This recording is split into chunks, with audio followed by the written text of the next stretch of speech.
दोस्तों आज हम समझेंगे स्मार्ट मनी कंसेप्ट के बारे में। स्मार्ट मनी कंसेप्ट आपको बताता है कि बिग प्लेयर्स के ऑर्डर कहाँ हैं और कैसे वो मार्केट में हर दिन ट्रेड बनाते हैं, जिससे रिटेलर ट्रेडर का लॉस होता है और उनका प्रॉफिट होता है। हेलो एवरीवन, मेरा नाम है वेल्ट्रिक्स। मैं एक स्मार्ट मनी कंसेप्ट की सीरीज स्टार्ट कर रहा हूँ, जिसके अंदर हम इम्पोर्टेंट टॉपिक्स को समझेंगे जो आपको मार्केट को सही एंगल से देखने में मदद करेंगे। हर वीडियो के बाद आपको एक नया पर्सपेक्टिव मिलेगा ट्रेडिंग का। पर मार्केट में ट्रेड लेने से पहले कुछ बातें आपको पता होनी ज़रूरी है, जो आज इस वीडियो में मैं आपके साथ शेयर करूंगा। तो सबसे पहले हम समझते हैं मार्केट मेकर्स कौन होते हैं। आपने सुना होगा बिग प्लेयर्स, ऑपरेटर्स या फिर इंस्टीट्यूशंस के बारे में, लेकिन असल में ये होते कौन है ये किसी को भी नहीं पता। ये ही वो लोग हैं जो मार्केट को लिक्विडिटी प्रोवाइड कराते हैं। आप कभी भी देखो, बैंक निफ्टी या निफ्टी एकदम से 150-200 पॉइंट मूव कर जाता है, वो भी एक ही दिन के अंदर। ये रेंडमली नहीं होता, इनके पीछे यही मार्केट मेकर्स होते हैं। देखो, एक नॉर्मल रिटेलर ट्रेडर मान लो 1 लाख या 5 लाख रुपए से ट्रेड करता है। वो चाहे आप हो या मैं हूँ, कोई भी ट्रेडर हो, अपन एक लिमिटेड अमाउंट के साथ काम करते हैं। एक रिटेलर ट्रेडर ज़्यादा से ज़्यादा 1 करोड़ के साथ काम कर रहा होगा, इससे ज़्यादा फंड्स रिटेलर ट्रेडर के पास होते भी नहीं है। लेकिन इंस्टीट्यूशनल प्लेयर ये बिलियंस और ट्रिलियंस रुपयों के साथ काम करते हैं। इनका स्केल इतना बड़ा होता है कि बड़े फंड भी इनके साथ जुड़ जाते हैं, और सीधी सी बात ये है, ये कभी भी अपना लॉस नहीं होने देंगे, क्योंकि इनके पास पैसा भी बहुत है और मार्केट को कंट्रोल करने की पावर भी है।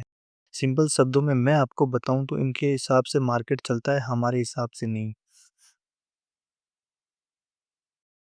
अब सवाल ये उठता है, ये मार्केट मेकर्स पैसा बनाते कैसे हैं? सीधी सी बात है, रिटेलर ट्रेडर को ट्रैप करके। मार्केट मेकर्स के पास पैसा भी बहुत है और डाटा भी उनको पता है।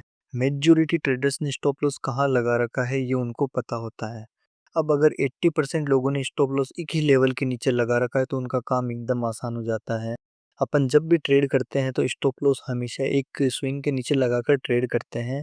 बिग प्लेयर्स क्या करते हैं, एक झटके के अंदर स्टॉप लॉस हमारा हंट करते हैं और प्राइस को वापस अपोजिट डायरेक्शन में मूव कराते हैं।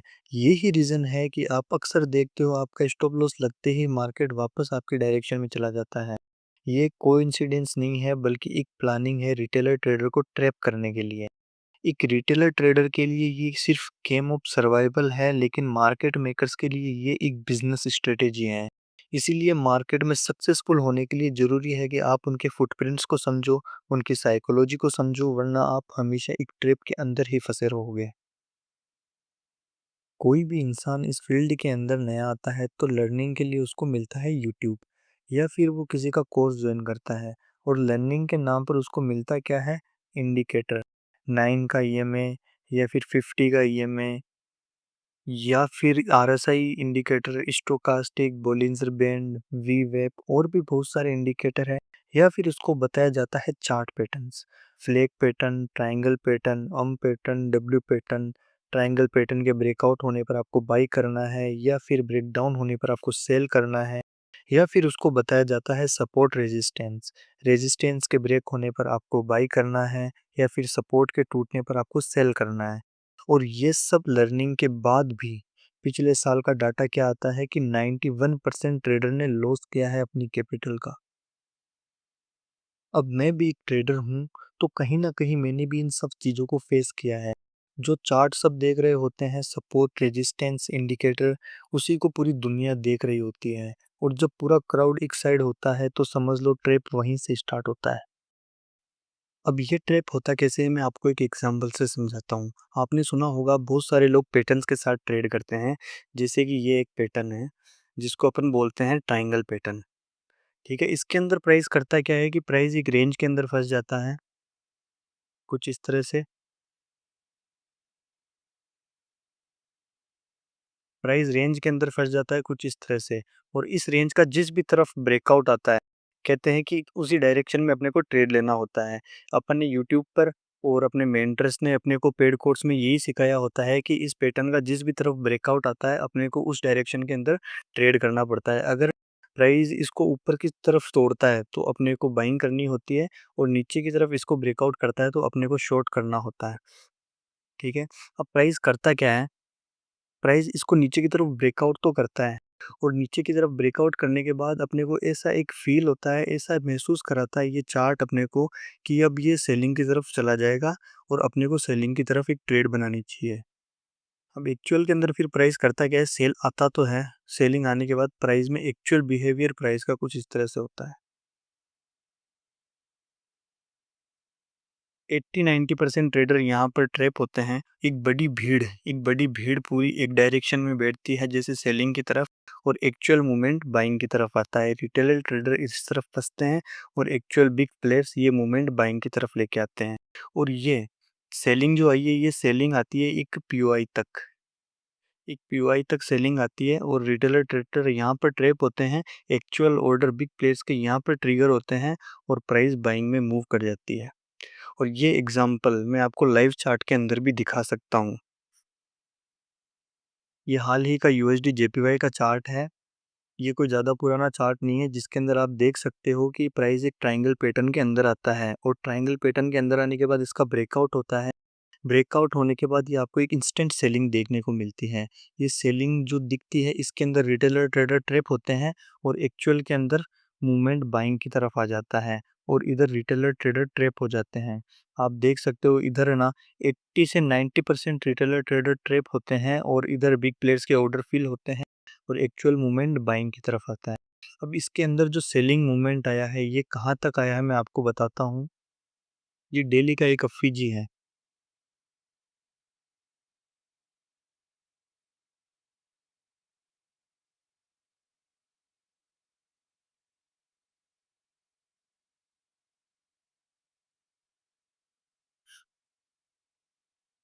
आप यहाँ देख सकते हो ये एफवीजी है और इसके ऊपर ये ब्रेकवे गैप है। ठीक है, प्राइस यहाँ तक आती है ब्रेकवे गैप तक। मैं आपको 15 मिनट के अंदर लेके चलता हूँ जिससे आपको क्लियरली समझ आएगा।